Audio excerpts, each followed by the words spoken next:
Well, how good is this? It's a perfect spot to sit down with a cool drink and relax. The best part about it is you've built this deck yourself and you've saved a heap of money. A couple of things you need to consider is the type of timber to use. In this case, we've used hardwood. The alternate option was to use softwood, but in my opinion, hardwood with its resilience and density is going to keep this deck looking beautiful for a long time. There are two types of decks, freestanding and attached. This freestanding deck is only 600 millimetres above the ground.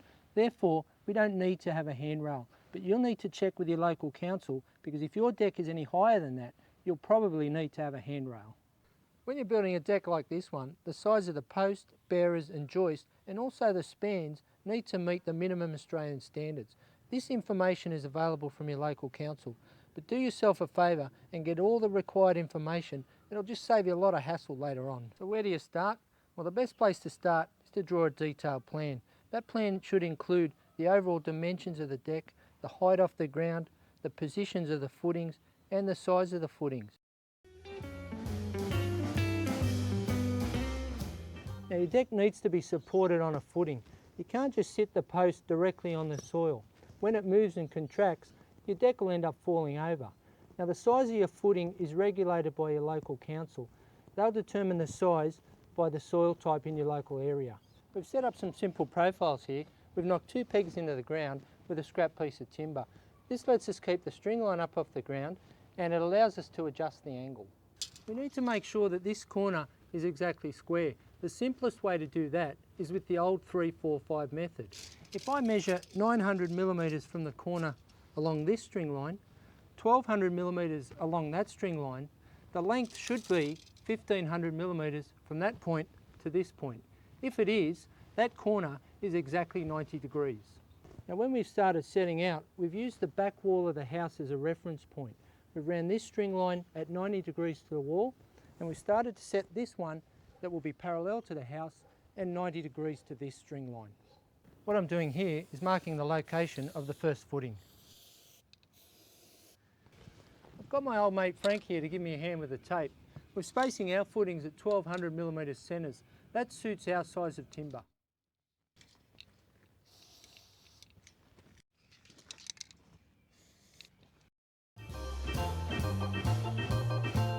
We're ready for our excavation stage now. We've started cleaning up as much of the mess as we can. Looking at the size of these rocks, we've got a little bit more work to do. One thing you need to keep in mind is make sure the land falls away from the house. Any water that penetrates through the deck and leans back to the house will cause a lot of water problems later on. You'll probably need to use a crowbar just to loosen the soil. Frank's using a clamshell post hole digger here.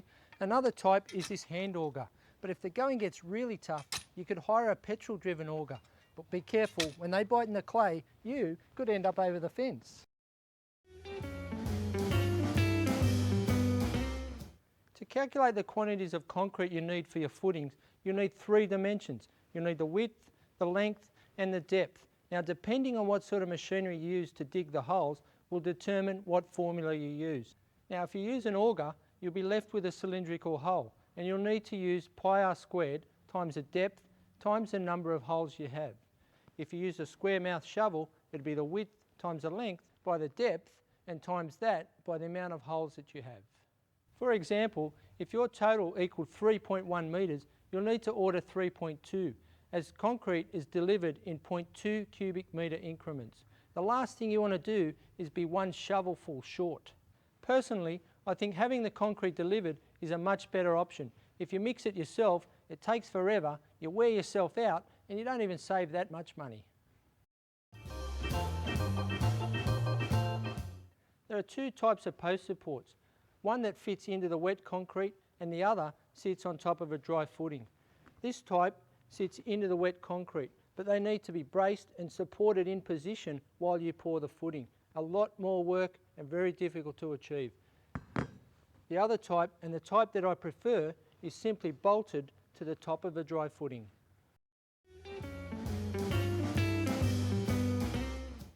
We're demonstrating a freestanding deck. If yours was an attached one, you would have a ledger attached to the wall parallel and at the same height as this bearer. If it was a brick wall, it'd be attached with a dynobolt, but if it was a timber stud, you'd use a coat screw. This one's attached, and all the parts I need to show you are down there, so I'll come down with you. This deck is attached by this crucial part called the ledger. The ledger is attached to the masonry wall via this dynobolt. Now the principle of the dynobolt is when you tighten this nut, it slides up the sleeve and that expands into the concrete.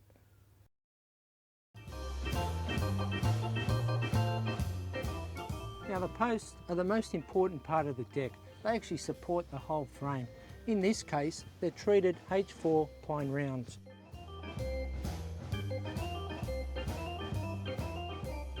They're actually concreted into the footing.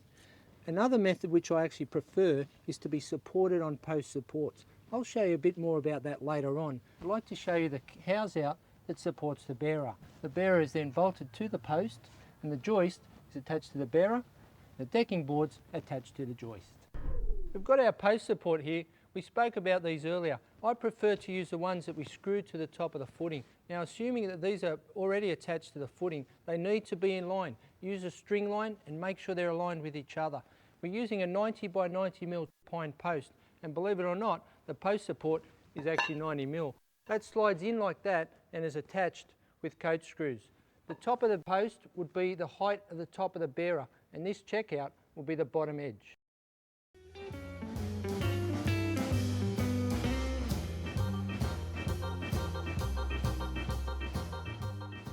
What we're doing here is we're using a dumpy level.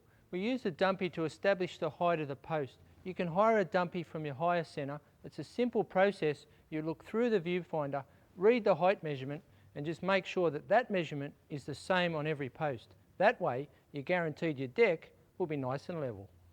You can call me old-fashioned if you like. You can forget the dumpy level. This length of 12 mm clear tube filled with water and food colouring is the best level you can find. Providing there's no air bubbles and nobody standing on the tube, you just can't go wrong. Frank has set his end to the correct height. Then all I need to do is take my end to each post and adjust them if they're higher or lower to make the top of the deck perfectly level. And the third and final method is a level with a straight piece of timber. We've cut all our posts to length and we've done the housing on this one. We've got one more housing to go and I'll show you all the steps. The housing is equivalent to the size of our bearer. In this case it's 200 mm by 50. Before you start any measuring or cutting, make sure your post is securely clamped. The last thing you want it to do is move while you're cutting it. I've marked the line 200 mm down from the top, just squaring it across with my combination square. You also need to square the lines down both sides. The depth of your housing will be 50 mm. That's equal to the thickness of the bearer. The easiest way to set that is to use your combination square at 50 mm.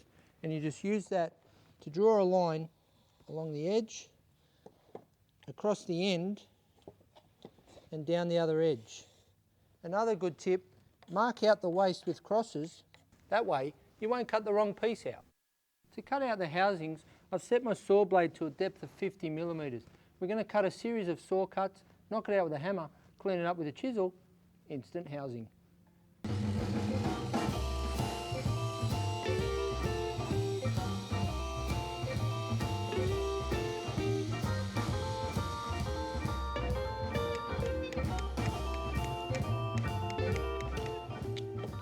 For the final step, just use a smoothing plane to get a nice flat surface for the bearer.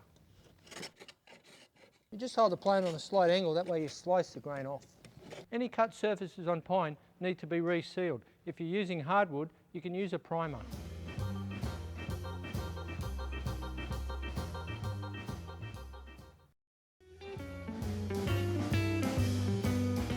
Now the bearers run parallel to the ledger.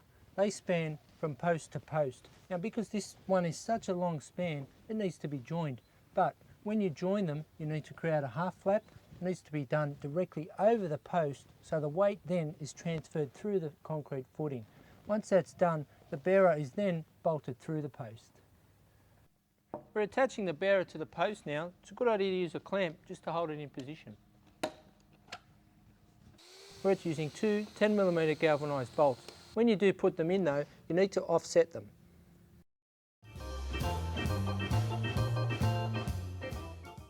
Well, our bearers are attached to the post and they're perfectly level. The next thing we need to do is attach this hoop iron strapping diagonally. That'll firm it up, then we can put the joist on.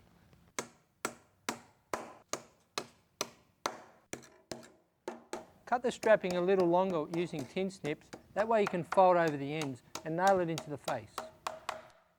Well, we're looking really good now. We've attached the diagonal bracing, it's nice and tight. We've just got 2 more nails to put in the middle. We've attached 2 joists, one at either end. Then we need to do the spacing of the joist. We're nearly there. These 2 pieces here are the joists. They're designed to support the decking boards, and they run at 90 degrees to the piece in front of me, which is the bearer, and the ledger that's attached to the wall. The spacing is normally about 450mm centres, and they're attached to the ledger with a joist hanger. I'm just marking the positions of the joist. The first thing you have to do is measure the total distance, then divide that up equally, bearing in mind the maximum spacing is 450mm centres, and that means it's 450mm from the centre of one joist to the centre of the next.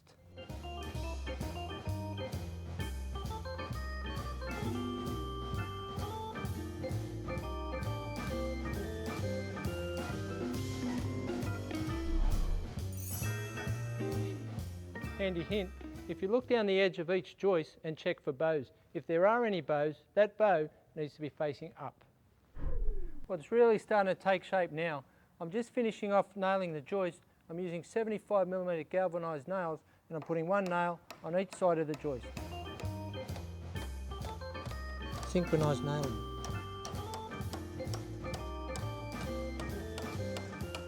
Oi, hit 'em. Now, if your deck has had a really long span, you'll need to join the joist. Now, to do that, you need a butt joint. That joint has to be directly above the bearer. I'm just checking the top of the joist for any high spots. If there are, we'll need to plane them off. That way, our top of our deck will be nice and flat.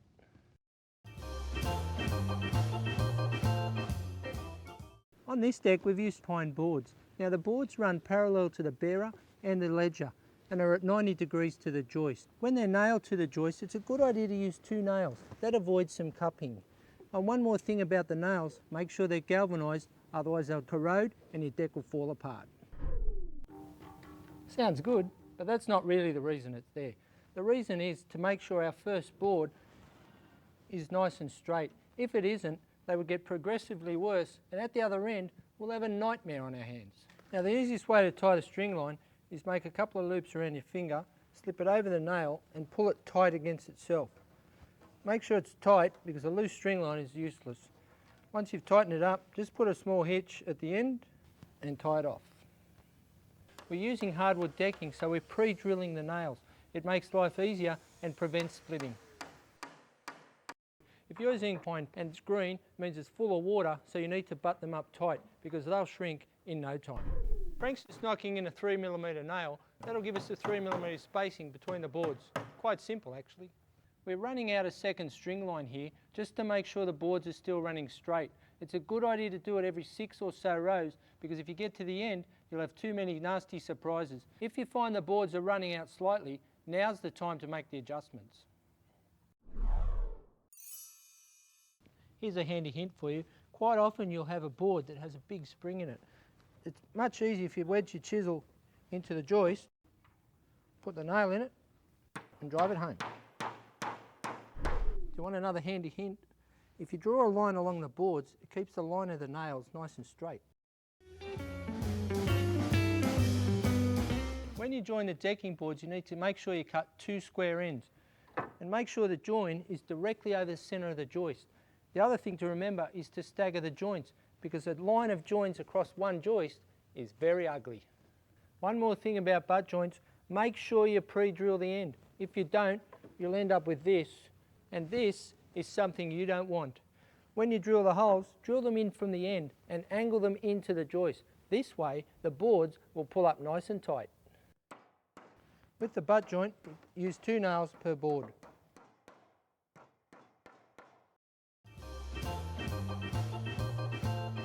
Well, the deck's looking fantastic. With the overhang, the choice is up to you. You could cut it square, or as we're doing, marking a gentle curve with a piece of conduit. If you don't have any conduit, you could use a garden hose. Make sure you got the water turned off though. Cut out the curve using your jigsaw. Take your time, just follow the line all the way around. You'll notice the grooves on the boards are facing downwards. They go on the bottom and not on the top. I'm just cleaning up the end of the boards with a small block plane just to remove any splinters. If you don't have a block plane, you can use a cork block with a piece of sandpaper, or you could use an orbital sander. Well, I don't know about you, but I think this deck looks absolutely fantastic. It's very doable. With your mate and yourself, you'll knock it over in a weekend. Give it a go and good luck. Cheers, Frank.